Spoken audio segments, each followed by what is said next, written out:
naye ba TikTok mbu babadde bakyafu mu ba TikTok mbu simanyanga nga tebaweesa bantu kitiibwa kyoyita TikTok be bantu abo bali ku TikTok edda ssebo bano ab'Uganda bakyusaamu ku linnya be baki nti baddiikuula babadde bakyafu bano ab'Uganda bali ku TikTok si ba TikTok baddiikuula nti okuwamula okwabadde mu Kivulu anti kyekyo kyengugamba wala yagenze n'aleeta MC baddiikuula negwe maama waatudde wali ng'oleeta abo abasiiwufu b'empisa nti beemusi pulogulemu eriwo nti abawala abo bonna beeraba baddiikuula abali ku TikTok abeyita ba TikTok balemereddwa okukoppa n'okutegeera amawanga amalala apo bagikozesa batya. Okay, so kati engeri gyokola ku nsonga zino eno naddala ez'abankuba kyeyo omwana ono yakuba nnyo ekyeyo yayanaamiriza nnyo intaneti omwana Brisher Kash ono era abadde muwala ali prominent nnyo ku gundi okwo ku TikTok atuuse n'okubeera ng'ateekayo ekivulu ku Red Terrace awo olunaku lwa Easter gye nawulidde ba TikTok banne nga bamuzzeeko okumugeya oba nkuyite kugeya oba kumukalakatira ku mukutu nga bagamba nti ekivulu kyasaza oli nekigwa ne mukati ekivulu nti kale oba oli awo kiyinza okumusala ku ddebbali naye ba TikTok mbu babadde bakyafu mu ba TikTok mbu simanyanga nga tebaweesa bantu kitiibwa kyoyita TikTok be bantu abo bali ku TikTok edda ssebo bano ab'Uganda bakyusaamu ku linnya be baki nti baddiikuula babadde bakyafu bano ab'Uganda bali ku TikTok si ba TikTok baddiikuula nti okuwamula okwabadde mu Kivulu anti kyekyo kyengugamba wala yagenze n'aleeta MC baddiikuula negwe maama waatudde wali ng'oleeta abo abasiiwufu b'empisa nti beemusi pulogulemu eriwo nti abawala abo bonna beeraba baddiikuula abali ku TikTok abeyita ba TikTok balemereddwa okukoppa n'okutegeera amawanga amalala apo bagikozesa batya akweno bagikozesa batya noonya nnyo tunoonyereze nnyo history omuddugavu asinga following ku TikTok akola atya content we wali omulabyeko ng'amayimbiŋŋa n'okudiikuula oluyimba lw'omuyimbi mu nsi ye yakwata abazungu bye bagamba nti bizibu oba bye bakola mu nkola ya process ennene n'abifunzafunza era amaliriza akola bw'ati nti okumenya oluggi ate ng'ekisumuluzo kiri kiwano lwaki tokugulawo n'akola atya abaawa nayagala akwata oluyimba lw'omuyimbi ayambale ebigoye ebiddugala mwe baddiikuula b'oku TikTok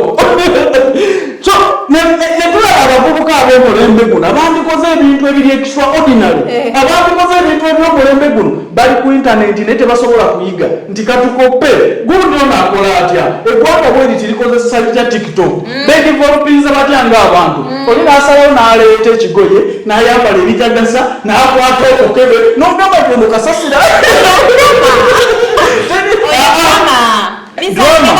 ati kati nkubuulira oyo drama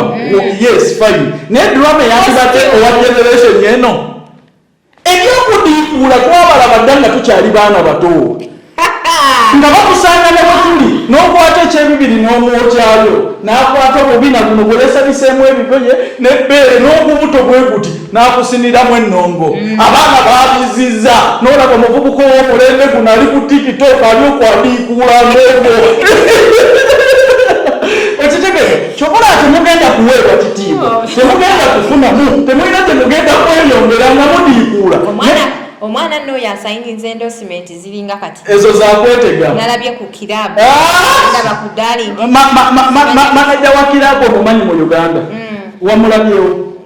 mulina ebintu bye bakola gwe nolowooza kyokkola pulogulemu y'obufere eri kwabo abaana te tebaba na ssente nze naliko mulimu mu Kivulu ekyaba TikTok tebantegeera nali mu VIP waliwo embaala kwe batera okubeera oli n'akwata ecupa y'amazzi ey'abulizo baali bagitunda 2 ne bagikwata ne baliwa mu giraasi nnya ku tebo n'ekoleera buli omu bw'anywako omumiro mulina asanga tegaggwamu ne musheyalinga amazzi endako akacupa kakakatini ayinza kuvaamu mazzi ge kati ati nze nkubuulire nze nali nkiwagana naye oli yalumirako banne bonna begayaze bonna begayaze weyali mwepromotinze bubi mulemeddwa okutambula n'omulembe guno tubasuubira muli bavubuka bato mwandibadde innovative nnyo ne muleeta ebintu ebitalina mu Uganda bweroba nti oli ku internet oli mukuseereza simu n'olemererwa n'okugobabiri emesikisiko ebyokukyanga omupiira bwe nooyambalaga goye n'okuba n'ekikaboti n'otandika okudiikuula mufe tujje mu kivulu kyo n'alyogakwata bemusi abakyambu b'obwo muba yabajjeewa bagambye nti ebbaala yabaddewo nnyo olusoofu ebbaala nti nno nga batikitoka si bayonjo kyekyo kyenkugamba ne sente tebalina babulasiniga babulasiniga balioko kasaafunamu kakate kambakubulire nze nabategeera era olwokutaano sigenda ku tiktok baba baapulodinze oli bibeera muddula kuti ali uploadinga lwakutaano Viki Friday yajja bibeera muddula kuti ebo bajjayo bwapositinga era soli n'atuyamba najjawo Viki Friday olaba abantu bwe babula ku intaneti kuno mpozi wabeerayo ofa ya data ey'obwerere okay so kati nga tetugenda ku story ndala amagezi kigoba omwana essaawa eno ali ku mutimbagano akozesa tiktok obubi agikozesa okuvuma abantu agikozesa okubeera nti kwegamba yejajamiza kuli nga tetunatuukaawo nti tiktok ono yashipopi yagula emmotoka congratulations to him naye nti batikitoka bonna bagenze ne bajjulamu eri mmotoka y'omwana bw'emmotoka n'etuuka n'okutubira weetiwe n'etuula wansi purobulemu yo eryemu kikyoyita emmotoka abantu zibateera ffe tuzadde abaana sebo ne tubaawulira emmotoka ku ntambula wano nevyogebyo bugete emmotoka kikyoyita emmotoka disikulayibu nti yashipopi yagula emmotoka ki betulina zetutayita emmotoka ngaoli alina okugibeeramu ng'ayambadde n'elementi agula ki tuzadde abaana tetubaawulira emmotoka ku bugaali naye nga bwa mipiira emeka ng'egula ki kika ki emmotoka weeryawo yabbe oyinza okutuloyooza nti alimu ama naye nga kyolina okumanya nti emmotoka yabbe nze wenyiraba eri ku batikitoka abatambulira ku mugugu kyekibeera kibesibya ku munnamu okutuuka ku ekyo sokuboda zajja okutuuka okujjula mu sipasimotoka yamunnamu okutuuka ogitubiza okutuuka okujjula mu siyenta yammwe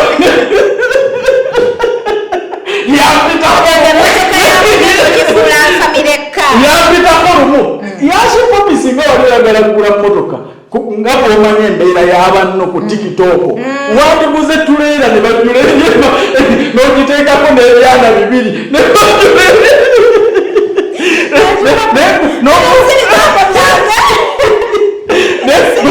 n'okula siyeta bantu babiri naye kondagurumu y'abantu bano 18 yapitako lumu emmoloka yenange eringa eri kulaaniwe egenda okusaako ennyonyi nga yebugundi muntu w'abantu fenna tuli bantu baabwe waliwo abantu naye kwegamba abaana ba tiktok balayika ndowooza bo babulasiniga naawe babulasiniga tebabasente kati abubaka kiboyina eri omwana tiktok wano neyashipopi yakolamu ensobi omuntu bw'ofunanga omukisa mu nsi eno sooka ofune w'otuula sooka ofune kyojjamu essente wano mmotoka eyo muzigula era muzaagala nnyo nti tubalabe nti nammwe mwevuga naye nga temutuuse ekituufu kyennyini weetaaga ekinaakubeezaawo ng'omuntu si emmoloka consumer buli lunaku etwala emmoloka efa ate eyonoona okitegeera kyova olaba nti mubadde nazo ne mumaliriza nga muli baavulu nkupe so omuntu wandisoose ne weeterezangamu ng'omuntu si kufuna busente nti kyoyagala okugamba nti batiktoka buli omu asondeza amafuta ne batula mu anti kyekyo kye bakola ate ze mmoloka enneewole ate bwetuuka omwezi ne banoonya ze banaateekayo omuyimbi ye pulobulemu eriwo naye pulobulemu nze njagala okwativaisi kuba bavubuka bannange ffenna tuli bambula kalevu bavubuka bannange lwaki sente bw'oba obukwasiza oli akuwaddeyo akalango tokola bizinensi n'akuyimirizaawo mwagala nnyo obwo malala n'obwasereba olina emmotoka ku kkubo zimmotoka zammwe ze mubeeramu ng'olina nakusooka kwambala elementi olinga ali ku booda Kyenkubuulira kino ate ekirala batikitoka babeere ba innovative nnyo. TikTok eyagikuliyetinga mu nsi omulagwa gwe gwali ki kudda mu bikole bya bannammwe kuliyetinga ekintu ekipya muntu omulala ng'asobola okukisomerako. Ate ekikulu mubeere so executive ekyokubiri mubeere smart. Waliyo n'okwewummuzaako ebirowoozo si just kuyiga buyiga kubanga kuliko obuntu obulifuna abaana bo bakola noseka abaddaweewummuzaako mu ngeri ki. Nze nina abantu abaentertaininga ku TikTok balinga one nina omunnakenya asapulayizinga abantu omulaba tazina nimba z'abantu naye akola bizinensi atya ateekawo akamulike n'ateekako omuziki gwe n'akola ki kabbaafide bakusapulayizinza oyo n'agenda. Owakubiri azanyanga landiroodi be bantu babiri bemanyi ku TikTok naawe oli wakusatu nokiranga ennyumira n'olusibeera ku nniro yakusoma abije gaali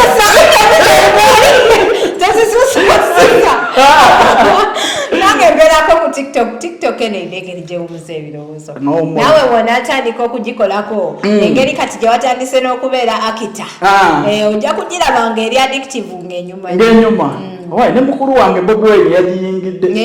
nange ngenda nze aludde mukulu wange Bwino olwagiyingidde nange kanoonyenye engeri gyenyingira TikTok naye nga njagala tukwogereko naawe owulire bwe kibeera ate omuntu yenna alina okwogerwa kati owuliriza nnyo abakwogerako funa advice okitegeera kozi twagala obeere mulayimu entuufu naye ddala ekituufu eggwanga lyaffe mulitunze bubi. Mutukiikiridde bubi gundi toyinza kwambala ebyo bigoyegoye na myemolo kuzza bwaddiikuula bukadde eyabeera gundi eyabeera costume abeera actinga ayambadde engoye ayingidde mu character waddiikuula kyebayita character ekyaddiikuula okimpa ne gundi yakyo elementi abeelementi ki ayaddiikuula gaddiikuusi galiyoko kuliko ekinene sebo naye njagala okubatumira ku mbalaba waliwo oyo ow'Edubayi mukwano gwange Mariyo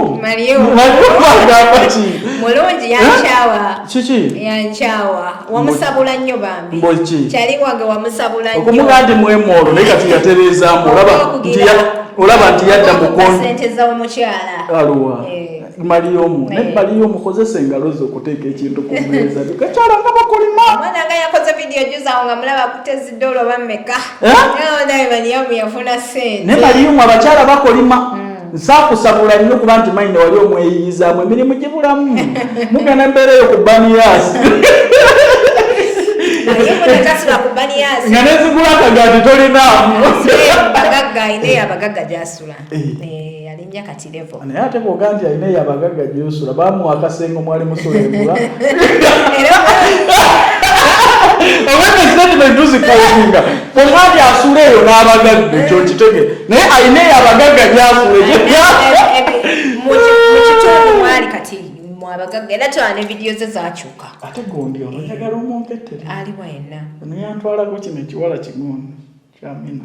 naye abaana mutujogedde Dubayi ogenda bawalo bajjeno webatwala ku Dubayi ambasada mulamba munaye wa Speed Express okuboolekamu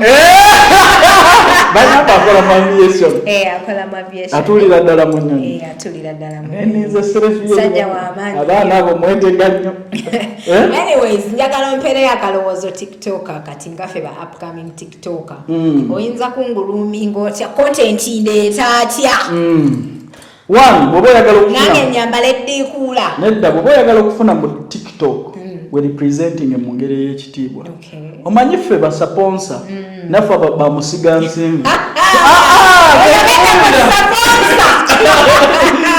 ate kati kankubuulire nze Calvin Kayanja lwaki siri saponsa nina kampani mmeka nina enkuba papers ne buloga eyemu nina kampani ey'ebyobulimi n'ebyobulunzi ezo bbiri nina kampani eyamba wali ebweru n'erondoola omutindo gw'abatwala abantu ebweru guyimiridde ku saati otegedde ku kya siponsa ekyo oyinako wootuusoke era nti katika kyenkubuulira gwe bw'oba oyagala okututagetinga tutudde kulalinyemu basudiyu baamu baani we representing mu ngeri ennyonjo n'engeri endaga nze wendi ekifaananyi kyo kimmanyi naddala omuntu ono yeeteekamu ssente okitegedde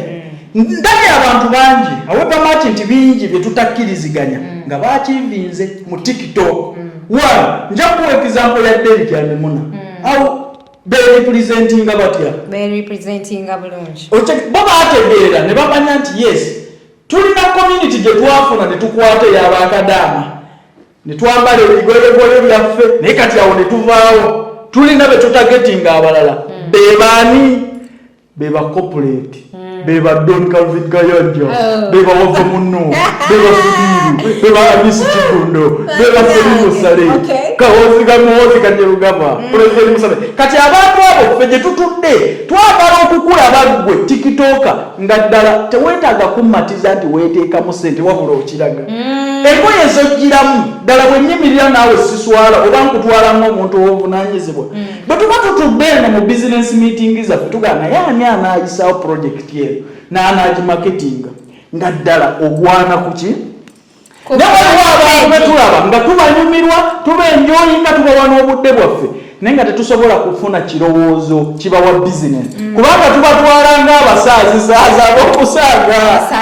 ekitegeera kati olaba abantu abafunyeemu wano ku tiktok nti bepulizentinze batya bakyusizza batya obulamu bwabwe basigala bali smart olaba nti yesu wadde byakola ebyomuzanyozanyo naye nga bw'omujja n'otuula naye wano olaba nti muntu waki wanjawulo nnyo okitegeera so bw'oba oyagala okufuna mu tiktok ne mu bulamu ekyo ky'oba okola fake it until you make it nkimanyi temulina ssente muli babulaziniga naye kituufu kyennyini tolaga nnyo nnaku yo kubanga bootagetinga tebaagala kulaba bannaku nze nkambye abagagga wano tuwa business ayagalira ddala akakase nti tonteeke ku puresha oli mugagga munnange olina ebirowoozo ebintwala mu maaso wepulizentinze otya bw'oba oyagala obulango wange kubanga bw'oba nga ddala nkulabye ng'oli mu sitayiro yange tusobola okunegotiatinga n'omuntu ojja muganda naye ddala ekituufu neeteekamu ssente olaba ssente ezo tezimmala ddala ng'akola ki nga sirino byakuwa bubi ng'abakuyamba ate ekyokubiri baani bootagetinga nakyo kikulu mulimu bootagetinga ab'enseko obuseko ne bizinensi nakyo kikulu nnyo omukutu osobola okuba nagwo naye ng'abakufolowinga na bonna abakulaba bo weebali bakuseka busesi nga tolina bizinensi matiriyo yonna gye weemaketinzeemu nga bizinensi tolina buli akulaba yonna ayagala kulaba ng'okola ki obasesa ne bakulekaawo obulamu bwo ne busigala bannange nno ye president wammwe ate nga tuli empowered by Speed Express Tours and Travels, your number one travel agency. Mpozate ne baganda baffe aba Roast Coffee Academy yenze HK Media Hadija Kigozi nga bulijjo mbajukiza nti kwe tuli nnyo ku mitimbagana ku Facebook, ku Instagram, ku Twitter, ku TikTok nange kwendi nnyo nga ogambye nti no ndabayo jendi oli TikTok oli kigwa kigwa the upcoming TikTok wegatta mu badikula ositaka video ko akakogwe TikTok nenzira kukogwe bodikula kuli yevuma bavumira Because what a confusing society.